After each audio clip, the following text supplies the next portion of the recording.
But I think people have responded to it because you write so honestly about every sort of corner and facet of your life. Like you talk very poignantly about the near-death experience that you had, and you saw the white lights. Yes. What was that?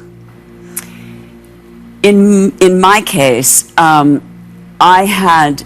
had been bleeding into my brain for several days before I went to the hospital, and I became unconscious when I got there. I fell out of the truck and I became unconscious. And once I got on that gurney, all of a sudden, that was it. And I was just gone. And I felt myself kind of do this sweep upwards. And there was this just like tunnel of light. And I was swooping up through this tunnel of light. And at the top of it was kind of a hole. And several people that I had been very close to or had been their caretakers until they died were kind of looking down like this through that open hole at the top and looking at me, and I felt like they were kind of telling me, this is all great, this is all fine, this is going to be wonderful. And I felt like, oh, I'm going to be with you guys, this is okay. And I was really moving quickly. It was like the tunnel was miles and miles long, and I was just whoosh. It just seemed like I was floating. And then they took me to the other hospital. It was very strange. It was very beautiful, very strange. And I've just started doing some research into this, and the visitation by dead ancestors is very common for people, and often. There's all kinds of reasons that you might hallucinate when your brain's low on oxygen. But I didn't hallucinate anyone in my family. I hallucinated my dead father, right? And that's very, very common. And I didn't know I was dying. So it's not like I conjured him up because I knew I was headed somewhere. I was very confused, and there he was trying to comfort me. And that's a really common experience. So I looked into it. And so they have all these, release of ketamine and all, they have all these DMT, and they have all these sort of neurochemical explanations for the subjective experience of dying for the person. And we only know this because people come back, like I do, and report what they saw, and it's usually pretty weird. But it's pretty weird in predictable ways. Like a lot of people see the dead. It's as if they show up to help. And I want to repeat, I'm an atheist, I'm not religious, I don't believe in anything. And my dad was a physicist. So I want to sort of explain what happens in ways that he would respect scientifically. And so one of the things they said is that you can take low oxygen, ketamine, all these things that physically could happen in the brain, you can subject a healthy person to those things, and they don't have the same kinds of hallucinations. Those hallucinations are particular only to the dying. And I want to try to figure out what is going on in that weird twilight space. I mean, you can interrogate this for yourself because you can put yourself in various states that are rather obviously not linguistic. The meditation allows you to do this. You can certainly do it with psychedelics, where it's just your capacity for language has been obliterated, and yet you're all too conscious, in fact. One of the things that happens when you take psychedelics and you just look as though for the first time at anything, it becomes incredibly overloaded with, it can become overloaded with meaning and just the torrents of sense data that are coming in even the most ordinary circumstances can become overwhelming for people. And that tends to just obliterate one's capacity to capture any of it linguistically. So that for me that suggests just empirically on the first person side that it's possible to put yourself in a condition where it's clearly not about language structuring your experience, and you're having much more experience than you tend to. So Joe Rogan apparently and many others meet apparently elves when they on DMT. a lot of people report this kind of creatures that they see, and again, it's probably the failure of language to describe that experience. But DMT is an interesting one. There's as you're aware, there's a bunch of studies going on psychedelics currently, MDMA, psilocybin, in John Hopkins and a bunch of other places. But DMT, they all speak of as like some extra super level of a psychedelic. Yeah, do you have a sense of where it is our mind goes on psychedelics, but in DMT especially? Well, unfortunately, I haven't taken DMT. So unfortunately or fortunately? Unfortunately, okay, yeah. Unfortunately. Although I presume it's in my body as it is in everyone's brain and in many plants, apparently. But for those who don't know, DMT is often touted as the most intense psychedelic and also the shortest acting. And it is characterized, it seems, for many people by this phenomenon, which is unlike virtually any other psychedelic experience, which is it's not just your perception being broadened or changed, it's you, according to Terence McKenna, feeling fairly unchanged, but catapulted into a different circumstance. You have been shot elsewhere and find yourself in relationship to other entities of some kind. Right? So the place is populated with things that seem not to be your mind. So it does feel like travel to another place because you're unchanged yourself. Again, I just have this on the authority of the people who have described their experience, but it sounds like it's pretty common and land among the what McKenna called self-transforming machine elves. Yeah.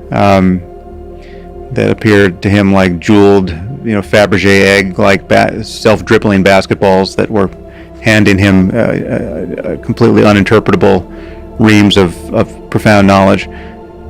I would just point out that our minds are clearly capable of producing apparent others on demand that are totally compelling to us, right? There's no limit to our ability to do that, as anyone who's ever remembered a dream can attest. I mean, every night we go to sleep, some of us don't remember dreams very often, but some dream vividly every night, and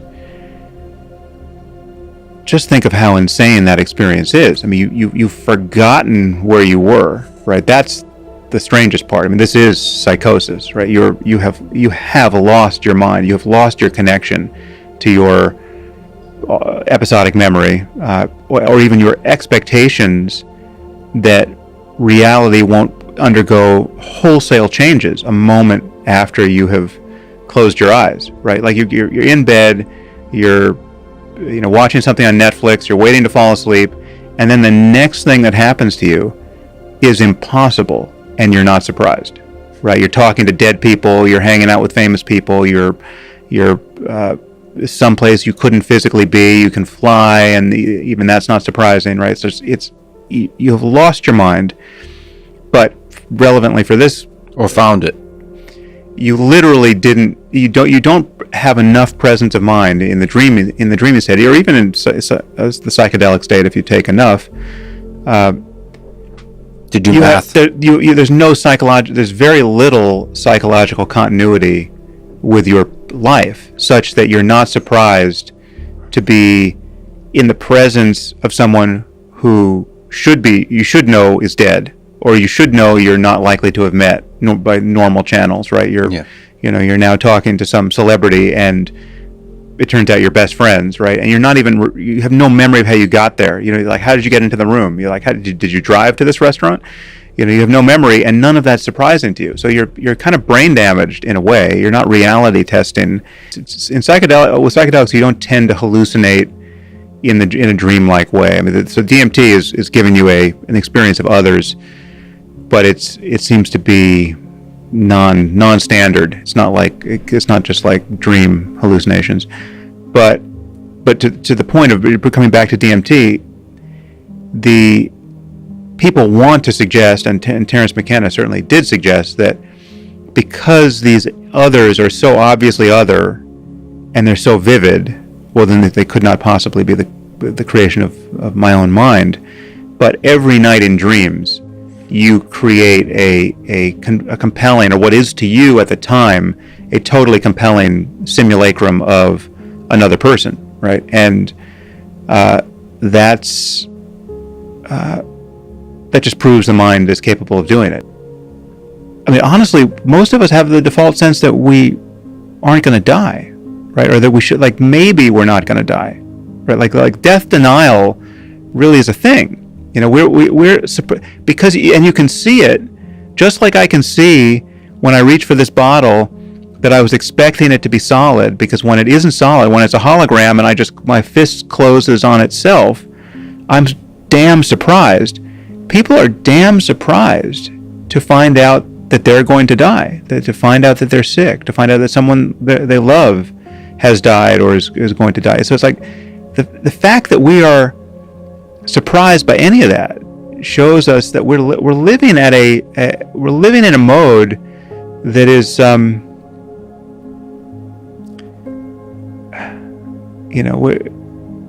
we're perpetually diverting ourselves from some facts that should be obvious, right? And that life is a friggin' miracle. And I'm not religious. Whatever. I don't think any of us, few of us, I certainly didn't quite understand what a miracle it is that we're alive, that we exist, that we draw breath, that we can think about ourselves, that we're here for even one day is a freaking miracle. And you can forget that because your life gets busy, and all of a sudden I feel like life was sort of returned to me, meaning that I understood how sacred it is.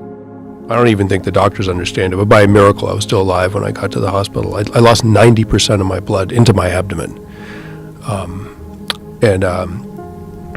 I didn't know I was dying, but I was dying, and I was right in that sort of twilight zone. And a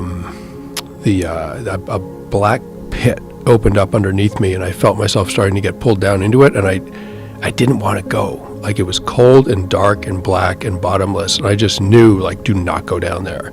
I was getting pulled down into it, and right at that moment, my father, who passed away in 2012, my father sort of appeared next to me and started trying to communicate with me and comforting me. And now I'm left with this sort of psychological residue of the experience, which is I have this, renewed, reinvigorated appreciation for life, but also the truth about life is that none of us know for sure we're going to be alive at sunset. We all know you can get cancer or you can die in a car accident or whatever, but really the truth is we're alive because the tiniest membranes in your body are not rupturing. You know what I mean? Like, right. The system that your body is like incredibly complex.